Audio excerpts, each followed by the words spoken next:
O governo federal vai assumir o controle das penitenciárias de Roraima até o fim desse ano. A medida foi tomada para garantir o funcionamento das instituições prisionais e recursos para a alimentação dos presos. Dinheiro que agora deverá sair do Fundo Penitenciário Nacional. Para isso, os sistemas prisional e socioeducativo do estado de Roraima passarão a ser administrados por servidores indicados pela União. Tudo graças a um acordo de cooperação com o governo de Roraima, costurado pelo ministro do Gabinete de Segurança Institucional, Sérgio Etchegóin. O documento foi assinado no Palácio do Planalto pela governadora do estado, Sueli Campos, e os ministros da Segurança Pública, Raul Jungmann, e dos Direitos Humanos, Gustavo Rocha, na presença de Michel Temer. O acordo, firmado nesta terça-feira, atende a uma solicitação feita na semana passada pela Procuradora-Geral da República. Raquel Dodge pediu a Michel Temer uma intervenção federal nos sistemas prisional e socioeducativo de Roraima, quando alertou para o alto número de mortes violentas, agressões físicas e casos de tortura nos presídios do estado. E a Agência de Refugiados Palestinos das Nações Unidas alertou mais uma vez a comunidade internacional sobre a gravidade da crise humanitária na faixa de Gaza, que está novamente à beira de uma guerra. Nesta terça-feira, o grupo Hamas anunciou um cessar-fogo com Israel. Patrícia Vasconcelos. Mais uma vez, o mundo assiste às cenas que se repetem dos dois lados. Em Gaza, civis carregam os mortos e caminham pelo que sobrou dos prédios destruídos pelos ataques aéreos de Israel. No lado israelense da fronteira, morteiros disparados pelo Hamas atingiram áreas residenciais. Esta mulher foi resgatada com vida dos escombros. Precisamos confiar no nosso exército, que sabe o que faz, afirmou o presidente israelense Reuven Rivlin. Israel acusa o Hamas de atirar morteiros sem motivos. Já o grupo diz que os disparos são uma resposta à operação militar secreta que matou 7 palestinos no domingo. A escalada da violência é considerada a mais grave desde o fim da última guerra entre Israel e o Hamas em 2014. Hoje, um dos líderes do grupo palestino disse que aceita o cessar-fogo mediado pelo Egito, desde que o outro lado não ataque mais. A Organização das Nações Unidas, aqui em Nova York, se pronunciou dizendo que Gaza está à beira de um abismo depois de mais uma guerra destrutiva. O porta-voz da agência da ONU dedicada aos refugiados palestinos chamou as duas partes para o respeito às leis internacionais, para a proteção dos civis. A razão para termos conflitos de tempos em tempos é que as causas não estão sendo combatidas, afirmou Christopher Guinness, que considera inaceitável a condição dos 2 milhões de moradores de Gaza, muitos deles crianças. Tiroteios perto de escolas aumentaram mais de 150% nos meses de intervenção federal no Rio de Janeiro. Um estudo divulgado nesta terça-feira mostrou os efeitos negativos da violência sobre a educação das crianças e jovens. O barulho é assustador.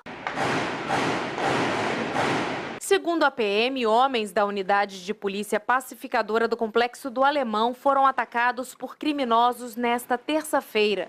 Durante o confronto, crianças de uma creche da prefeitura tiveram que se jogar no chão para se proteger. Um professor de música de uma escola municipal em Paciência, na zona oeste do Rio, toca violão na tentativa de acalmar os alunos durante os tiroteios frequentes na região. A presença de tropas federais no Rio vai completar 9 meses no próximo dia 16. Segundo o Observatório da Intervenção, o número de tiroteios num raio de 100 metros das escolas aumentou mais de 150% de fevereiro para cá. No mês passado, um aluno foi ferido de raspão no pescoço por uma bala perdida dentro de uma escola municipal na Penha, zona norte da cidade. Em junho, o estudante Marcos Vinícius da Silva, de 14 anos, foi morto a caminho do colégio, no Complexo da Maré. O impacto da violência no aprendizado é negativo. O índice de desenvolvimento da educação básica nas escolas sem registro de tiroteios é bem maior do que das unidades localizadas em áreas de conflito. O estudo mapeou ainda os 10 colégios mais atingidos pelas trocas de tiros.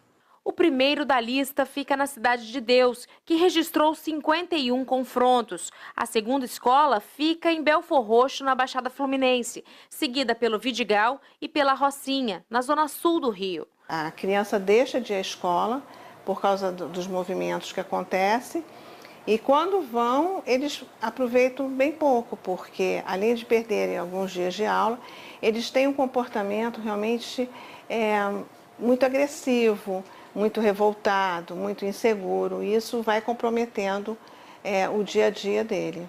O Comitê Internacional da Cruz Vermelha desenvolve um trabalho de capacitação voltado para funcionários de 400 colégios, situados em regiões críticas. A ideia é ensinar como agir em situações de confrontos. Se ele tiver uma orientação de como conduzir aquela situação, com certeza vai ajudá-lo, até ele poder ter uma atitude mais positiva, até para ele mesmo, para ele poder se controlar, para ele poder se acalmar, porque é difícil, né?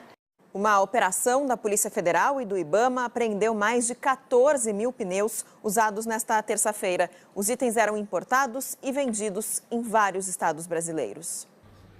Pilhas e pilhas de pneus, um galpão repleto deles, de vários tipos e tamanhos. Todos usados, trazidos da Europa para serem vendidos aqui por até 1/5 do preço de um modelo nacional novo. Mas esse bom negócio é uma prática ilegal. No Brasil, importar pneus usados, além de proibido, é um crime ambiental. Quando um pneu ele é importado irregularmente, o fabricante não tem a obrigação de cuidar do desfazimento correto daquele pneu, ou seja, de uma maneira que não agrida o meio ambiente.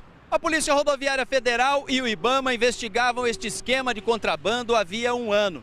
Na operação desta terça-feira, foram encontrados pneus usados em 28 pontos de venda em 6 estados. Os agentes e fiscais também chegaram ao responsável por trazer esse material para o Brasil, um empresário de Mauá, na Grande São Paulo. A maioria dos carregamentos vinha da Itália e quem os enviava para cá era o pai do próprio empresário. Por isso, a operação foi batizada de Gome, pneu em italiano. O empresário Renan Batista foi detido em Santa Catarina. Segundo a PRF, neste galpão mantido por ele na cidade de Ribeirão Pires, região metropolitana de São Paulo, eram guardados os pneus usados, distribuídos para borracharias e centros automotivos de várias partes do país. Nos locais fiscalizados durante a operação, foram apreendidos mais de 14 mil pneus. Os comerciantes e empresários foram autuados em R$ 400 por unidade. Somadas, as multas ultrapassam R$ 5.600.000. Os pneus chegaram ao Brasil via Paraguai e por alguns portos, principalmente o de Santos.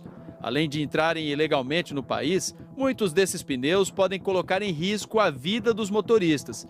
A maioria tem indicação para rodar na neve e não em condições climáticas como as do Brasil. O pneu meia-vida e sem a certificação, você não sabe se ele vai atender aos parâmetros, aos critérios da indústria nacional e aos critérios regulamentados para ser utilizado no país.